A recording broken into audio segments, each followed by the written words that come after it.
Hey guys, Down Phoenix here. I'm just here to hop on here for a little bit to talk about today's Nintendo Direct. I don't normally do this kind of thing. I happen to give a lot of criticisms to Nintendo in some of my videos if you're really familiar with my work there. It's not really intentional. I have my preferences as a gamer, and I was obviously a big Nintendo fan when I was a kid. I grew up with Nintendo. The very first game system I ever had was a Nintendo Entertainment System. Awesome. Super Nintendo. Awesome. Nintendo 64. Awesome. Now, bear in mind, it kind of starts falling down with the GameCube. Not that the GameCube's a bad system. I actually really like the system a lot. But, I matured. I got older. My taste in what I liked about video games and about life in general, for that matter, have changed over the time. So obviously, a 31-year-old Dow Phoenix isn't going to be excited about like a Super Mario Brothers game or something like that, like a 9-year-old Dow Phoenix would have been. So, that's just how it is. That said, the Wii U definitely has some very nice games for the 3DS and so on. It's just that for my preferences, for what I like most, it just, it hasn't been on the foreground for me. It's been kind of on the side. Like it'd be something to be nice to have, but yeah. So Nintendo Direct, everybody knows, it's like a monthly thing Nintendo does to announce different games they're coming out with. Well, it's about games pretty much, because what else does Nintendo do? But yeah, this is actually one of the best Nintendo Directs that they've had. There's been a couple of dud announcements, of course, like the Yoshi's Island 3DS. It's kind of cool that they have a new Yoshi Island game, but it does look like it looks pretty much like it did on the Nintendo 64 or Super Nintendo. It looks like nothing's changed. It's a relic of time. There was a new Chibi Robo game which was announced. That's kind of really interesting because that's a franchise that practically nobody's played. It's like pretty much, I guess it's not as bad as Captain Rainbow in Japan, which sold like absolute shit. That's probably the worst selling game from Nintendo that wasn't on the Virtual Boy. But yeah, that was kind of a weird surprise. It looks okay. It's just that, I don't know, I don't have any attachment to the franchise, and it doesn't really appeal to my taste. So yeah, not exciting. Now, there were 3 games that looked pretty exciting, though. Okay, Preston. My cat, he's goofing off in the other room there. Yeah, the first one, of course, was Mario Kart 8. That game's actually looking pretty nice. I've always been a Mario Kart fan. And as far as Nintendo games go, that's like one of the few franchises that I just pretty much have to at least play some, just to kind of get a feel of it and see how things have advanced. The Mario Kart games have always been excellent. Now, nowadays it's not as big of a deal because, other companies are starting to come out with actual competent Mario Kart type games. This is not like back in the PlayStation 2 eras, Nintendo 64 and all that, where it was pretty much Crash Team Racing, and that was the only real competitor to the Mario Kart franchise. And even then, Mario Kart still was the top dog overall. Now there's actually some real competition, like Sonic and All-Stars Racing Transformed and Little Big Planet Karting and just various other games. Like Angry Birds Go is a new one that came out on the mobile phones. It's actually pretty fun.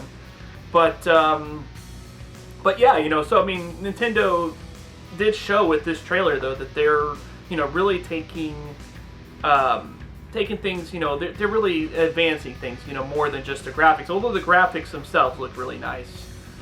Okay, and then there was another game I was really excited about, NES Remix. That looked really cool because, as obviously a Nintendo fan from the days of yore, I grew up playing all those games. Super Mario Brothers, Zelda, Ice Climbers, all these different games that they had in that bundle, and it was really cool what they did with it because it's almost like Nintendo is kind of acknowledging the whole ROM hack community and the people that make like the Flash games and things like that. They're acknowledging that stuff. Like people actually want that stuff. Nintendo is actually giving that kind of stuff to us. it kind of seems sort of WarioWare-ish because, you know, it definitely seems like you're playing shorter segments, but, you know, obviously longer than WarioWare. You know, obviously it's going to take more than 5 seconds to beat a stage of Mario Brothers in the dark or whatever, you know, different things that they had there. So I definitely think that was cool, you know, I mean, Shokio talked about it. He's talking about it being overpriced, like it was $15. Honestly, I think that's a good price because knowing Nintendo, they could have easily priced that as a $50 disc. So, you know, and considering that they sell these you know, games for like $6 a piece or whatever on the eShop, you know, just for the individual games, I think it's a good value for Nintendo standards. You know, if it was obviously someone like Sega or whatever that, you know, bundled like a crap load of games in a disc for $20, you know, like Sonic's Ultimate Genesis Collection, yeah, for their standards it would seem like a shitty value, but for Nintendo standards, not bad. You know, I have to give them some credit with that, and you know, it definitely, you know, at least it looks like an interesting kind of game. But the most exciting though was Zelda Hyrule Warriors. You know, case, you know, that's the working title. But what it looks like pretty much is it looks like a Dynasty Warriors styled game in the Zelda universe where you're playing as Link.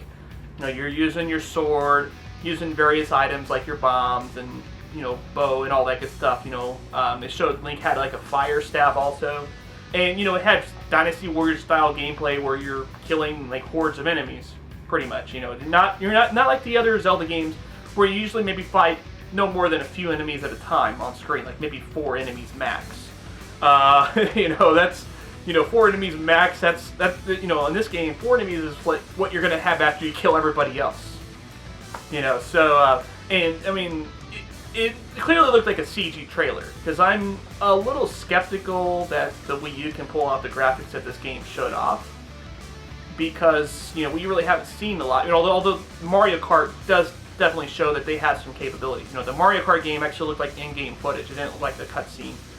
And so that's actually, you know, this is the kind of stuff Nintendo's needed to show this whole time. You know, this whole year or so that they've been really jerking around with the Wii U. It looks like they're finally starting to show some games that are, you know, going to really interest a wider audience of people, you know, more than, you know, like, I mean, it seems like a lot of the games that they've shown so far on the Wii U have either been towards like hardcore Nintendo fans, and like the Mario games and stuff like that. That goes towards the hardcore Nintendo fans. You know, I can't really get into a Mario game nowadays, like a new Mario game, because it's just, I played so much Mario as a kid that it's ridiculous, you know, at this point.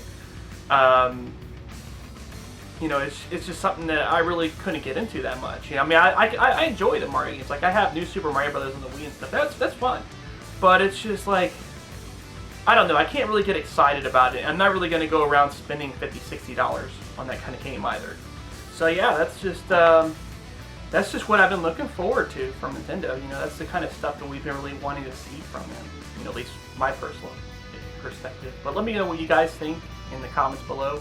That guy's Down Phoenix out.